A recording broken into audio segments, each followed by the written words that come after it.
Hello and welcome. In this math tutorial, our task is to find all the real values of x that satisfy this equation. Now, to solve this problem, let us remember that this square root must always be positive. So that means that x plus 2 over x minus 1 must be greater than or equal to 0. Now, to solve this inequality, let us find the critical points. From the numerator, we have that x plus 2 is equal to 0 and hence x is equal to minus 2. From the denominator, we have that x minus 1 is equal to 0 and hence x is equal to 1. Now, these two critical points divide the x-axis into three regions. For instance, if this is the x-axis, we have the point 1 somewhere here, and we have the point minus 2 somewhere here.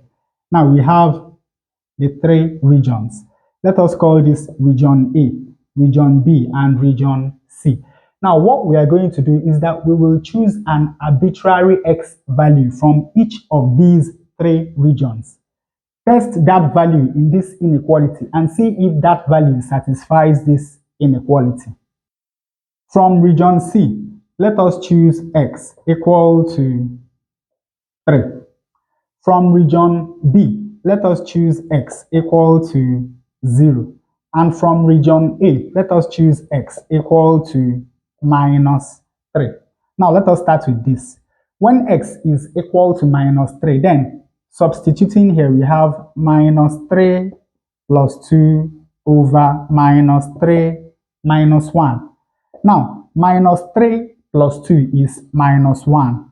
And minus 3 minus 1 is minus 4. And of course, minus 1 over minus 4 is 1 over 4, which is positive.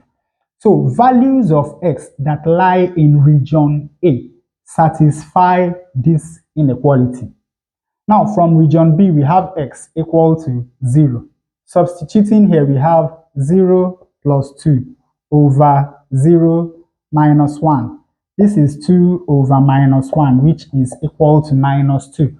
You can see that this is negative. So that means that values of x within region B do not satisfy this inequality. Now from region C, we have x equal to 3. Substituting into this inequality, we have 3 plus 2 over 3 minus 1. 3 plus 2 is 5 and 3 minus 1 is 2. Of course, you can see that this is positive. So values of x within region C satisfy this inequality. That means that for this square root to be positive, then we accept all the values of x from infinity to minus 2, and then from 1 to infinity. So that simply means that x must be less than or equal to minus 2. And then x must be greater than 1, not greater than or equal to, because we know that x must not be equal to 1. Because when x is equal to 1, then the denominator in this case is going to be 0, and we cannot divide by 0. So all the values of x within this region are unacceptable. Now, the next thing we are going to do is to rewrite this second term. We are going to write x minus 1 as the square root of x minus 1 squared. Of course, you know that this square is going to take care of the square root, leaving us with x minus 1. But in doing this, we are going to be very, very careful, because for values of x less than or equal to minus 2, let us say x equal to minus 3. Notice that this is going to be positive, but x minus 1 is going to be minus 3 minus 1, which is equal to minus 4. So this is going to be negative. But remember that in doing this, we have forced all the values of x minus 1 to be positive, because you know that everything under a square root sign must be positive. So how do we correct this? Here, instead of just the positive, we now have plus or minus, then we have 4.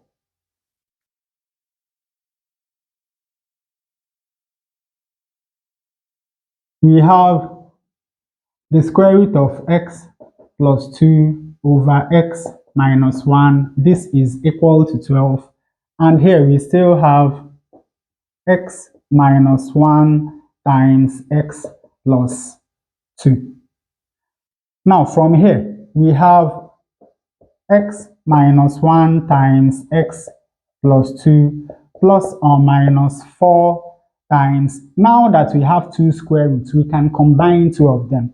When we do that, we have the square root of x minus 1 squared multiplied by x plus 2 divided by x minus 1.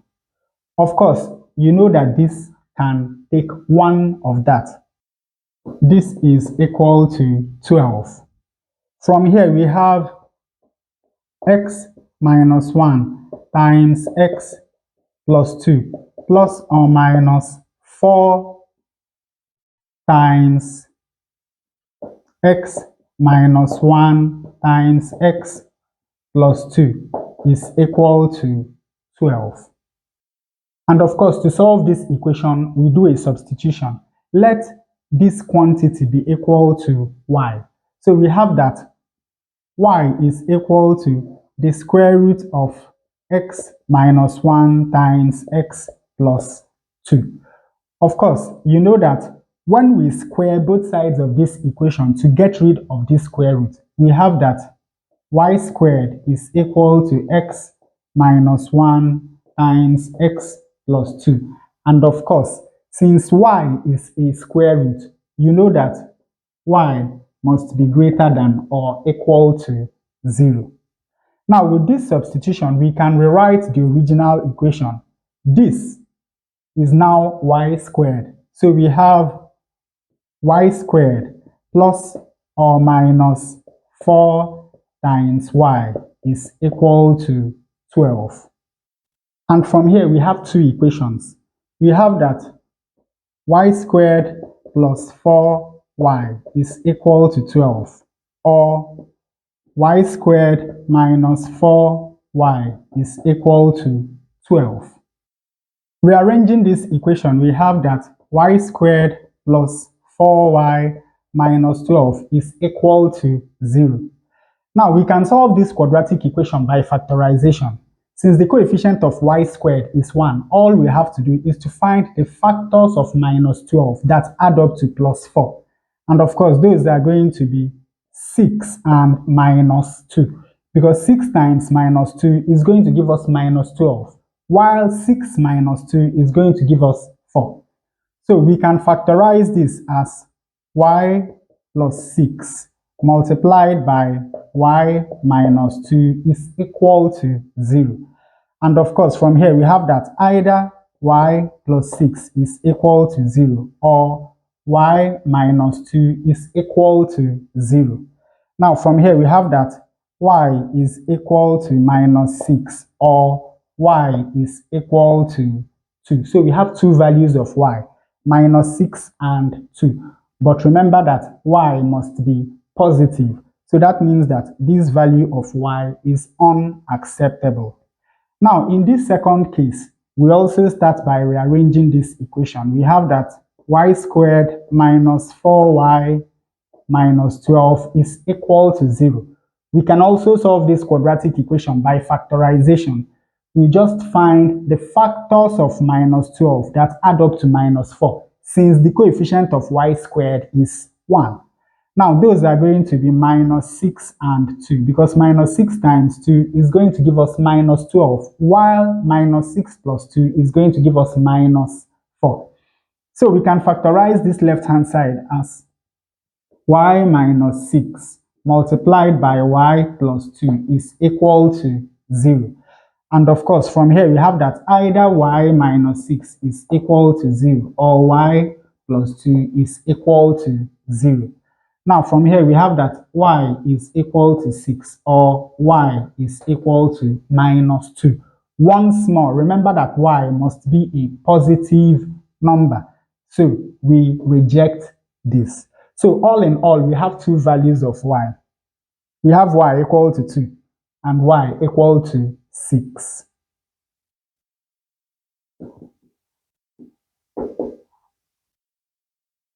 Now remember that x minus 1 times x plus 2 is equal to y squared. That means that x minus 1 times x plus 2 is equal to, in this case, 2 squared, which is equal to 4. Opening this bracket, we have x times x squared, x times plus 2, 2x, minus 1 times x, minus 1 times plus 2, minus 2. This is equal to 4. Now, here we have x squared, 2x minus x is plus x.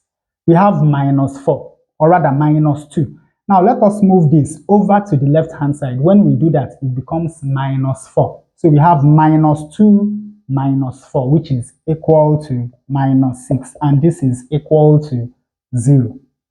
Now, we can solve this quadratic equation by factorization. Since the coefficient of x squared is 1, all we have to do is to find the factors of minus 6 that add up to 1.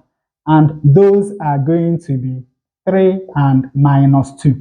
Because 3 times minus 2 is going to give us minus 6, while 3 minus 2 is going to give us 1.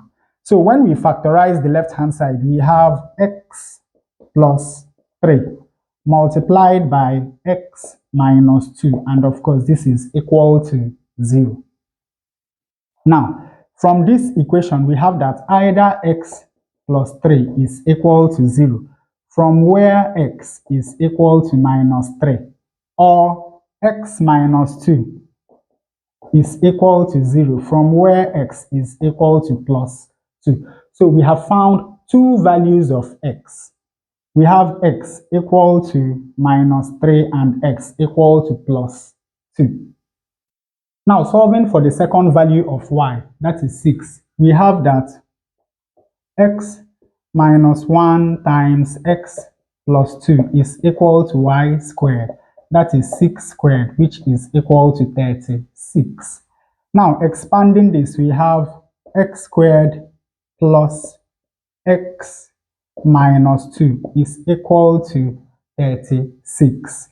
Rearranging this, we have x squared plus x is equal to 36 plus 2, which is 38.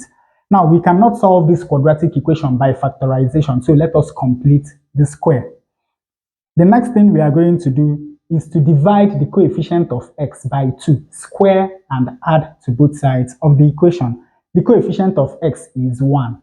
So we have x squared plus x plus 1 over 2 squared is equal to 38 plus 1 over 2 squared. Now, this is a perfect square. So we take 1x and we take 1 half and we square. And this is equal to 38 plus 1 over 4. From here, we have x plus 1 over 2 squared is equal to 4 times 38 is 152 plus 1, that is 153 over 4. And to get rid of this, we take square root of both sides of this equation. When we do that, we have that x plus half is equal to plus or minus the square root of 153 over 4. This is equal to plus or minus the square root of 153 divided by 2, which is the square root of 4. But 153 is equal to 9 times 17. That means that from here we have that x plus half is equal to plus or minus the square root of 9 is 3. So this is 3 root 17 over 2. And to find the value of x, we subtract half from both sides of this equation. When we do that, we have that x is equal to minus half plus 3 root 17 over 2, or x is equal to minus half minus 3 root 17 over 2. And in all, we have 4 values of x. Remember the 2 that we calculated earlier on. So we have x3 as minus 3 and x4 as 2. But not all these 4 values of x satisfy the original equation. The only 2 values of x that satisfy this equation are x2 and x4. And with that, we come to the end of this tutorial. I hope you learned something new. If you enjoy such content, please subscribe to the channel. Leave us a thumbs up to support the channel. Thanks for watching, and you can watch more videos here.